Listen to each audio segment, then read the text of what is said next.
Consumer cellular call forwarding lets you redirect calls, but issues can arise. The primary method uses Verizon standard CDMA codes. For unconditional forwarding, dial *72 followed by the destination number, like *721234567890, then hang up. Cancel with *73. Busy forwarding uses *90 plus the number. Cancel with *91. No answer forwarding is *92 plus the number. Cancel with *93. All conditional forwarding is *94 plus the number. Cancel with *95. If these codes don't work, ensure your SIM card is properly registered and the forwarding number is valid.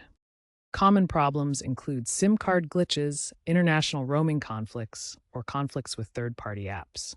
As of October 2025, Verizon network upgrades and increased smartphone reliance have led to intermittent issues.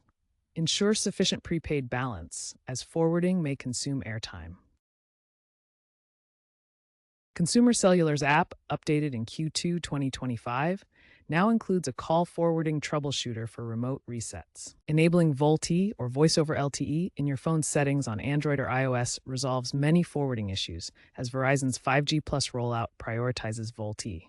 To reset network settings on Android, go to Settings, then System, Reset Options, and select Reset Wi-Fi, Mobile, and Bluetooth.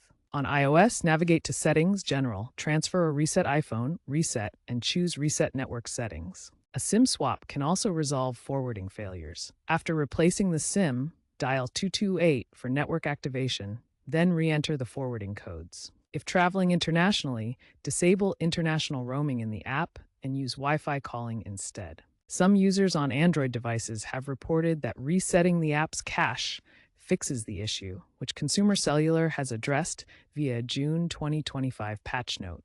If problems persist, call Consumer Cellular support at 1-888-345-5509.